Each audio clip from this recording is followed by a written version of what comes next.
Okay, so what advice would you give to authors just starting out, outside of everything we already mentioned? Oh my gosh. I would definitely have to say again to read what's in the market. Like if you're sitting down and you're like, I'm gonna write a YA fantasy, like go read what's on the bookshelves because it will be like a wake up call of like what people are reading. It's gonna be different than what you thought.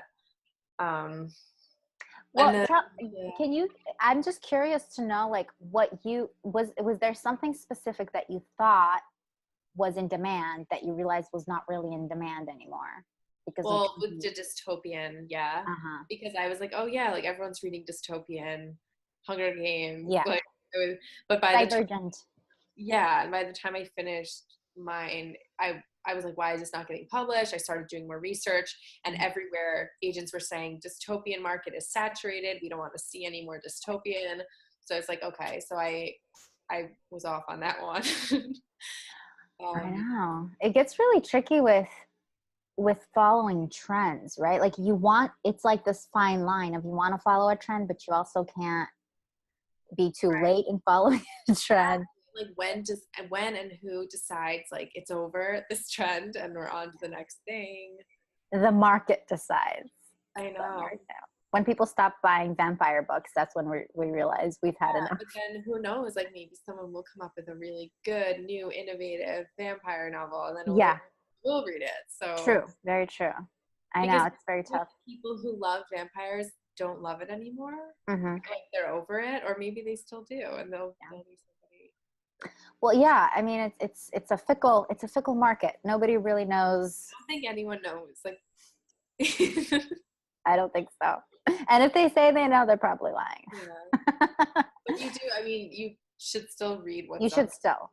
You Just should, because you, well, I think with genre fiction like that, like where it's so dystopian heavy, I think that could get tiring. Or if it's like fantasy, but it's like specific fantasy like vampires, that could get tiring. But in general, fantasy is always, in right. demand. That's true. Okay, so where can we find more information about you? So I have a YouTube channel. Yeah, YouTube. Gonna start updating again. I think it has posted maybe over a year ago.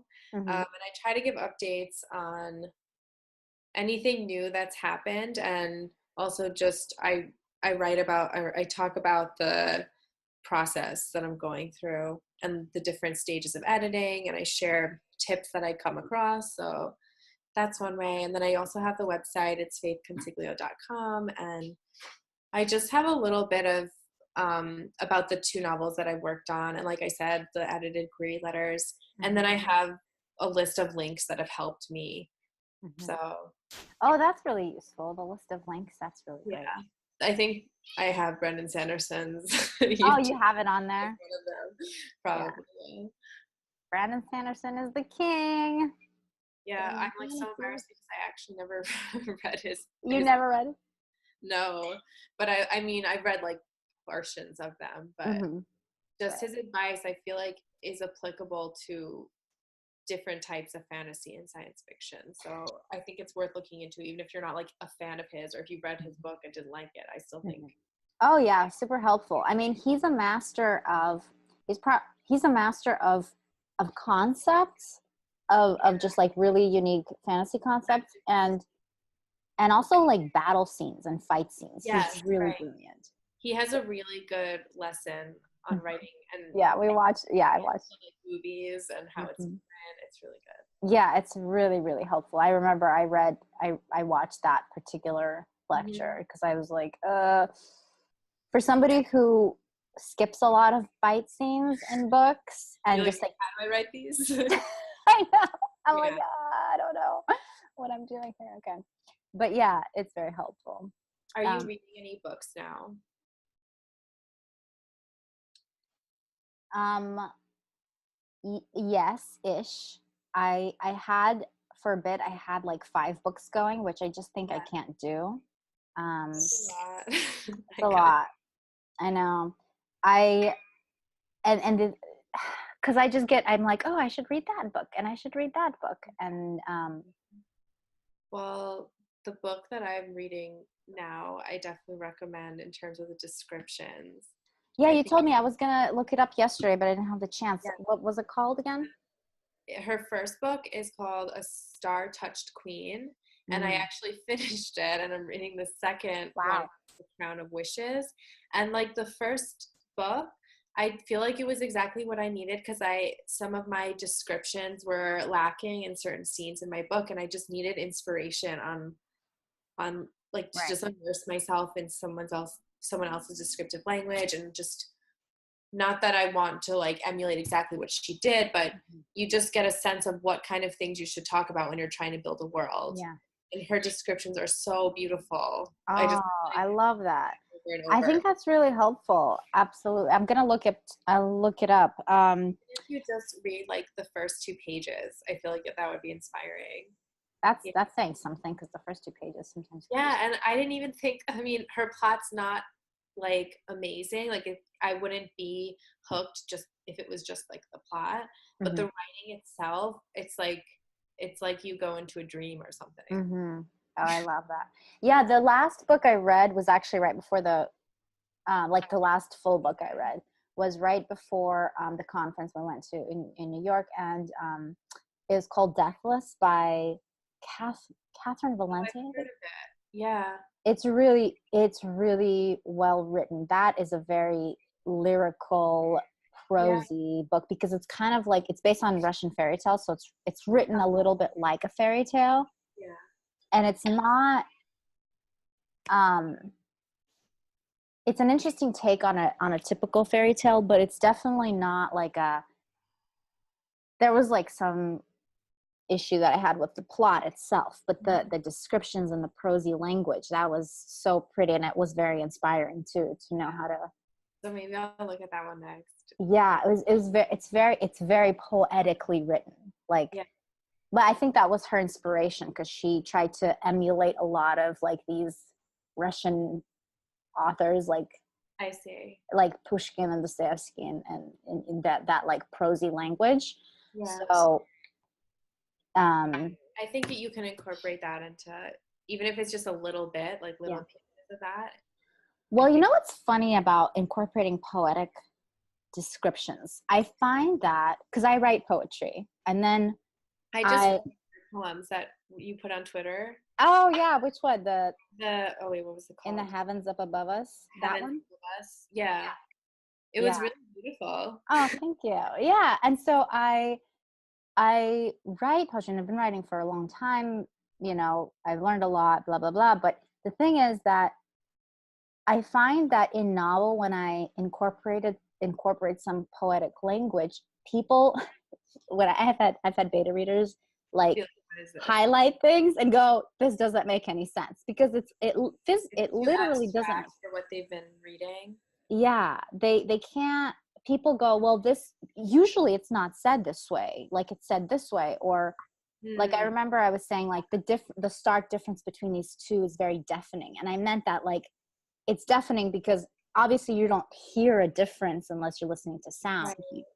I understand what they're saying, but like I go a see little further. And so to the me, challenge of just like sprinkling in this, or like, does it have to be all of your prose is yeah, poetic, or yeah, can it be just a few sentences here and there? yeah, yeah, and it has to be like it still has well, I guess because not everyone's always going to understand prosy poetic Right. language, so but it has to pass enough of a It's not going to test. confuse people. Or Yeah, but I have noticed like in Deathless she uses a lot of this very yeah, figurative language that isn't you can't really take literally.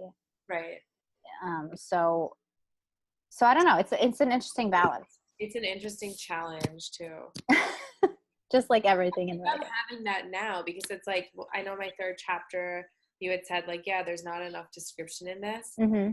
Adding descriptions in to like the first 3 chapters even. Mm-hmm. And sometimes it's too like stark of a contrast with like just like a plain technical sentence and then a sentence that's all like Poetic. flowery. I know. I Mhm. know. But I actually have that problem too with descriptions and setting the scene because I feel like I don't want to bog people down with like setting the scene. They Right. are in a room and there's a chair in front of them. Like, Like it's a play or something. yeah. And so, and then I end up getting a lot of the criticism from beta readers saying like, this needs to be set a little bit better. I don't see where they're at. Exactly. So that's why, I mean, it's good to read books that execute the descriptions really well, because you can see, like, you're not going to like copy what they did, but you can see like what they're describing and when, Mm-hmm. and you can do it in a very succinct way Mm-hmm. and be very effective. Yeah. Awesome. Well, thank you so much for joining me. I think we touched upon some really cool topics. And if you're ever interested, we can do, I don't know, we can do other collabs or something. We can talk about sleep medicine. Sleep medicine. Yeah, Faith and I are both a little bit in the medical field, but she's in the actual medical field because she's a psychiatrist and I'm an acupuncturist. Talking about different approaches. So yeah, that'd be really, really fun too for my other channel. All right, guys, thank you so much for joining me, and thank you, Faith, for coming on again, and I'll see you guys next time. bye. Hey, lovely people. Thank you so much for tuning in to Unveil the Practice podcast. If you liked it and found value in the information offered, I would appreciate it so much if you could subscribe and leave a review to let others know how much you loved it. If you want to know more about my acupuncture business, please visit my website, unveilthepractice.com.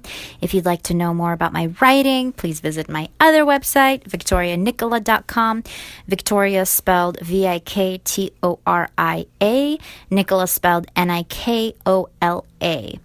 You can also find my poetry on my blog called bleedingwords.blog.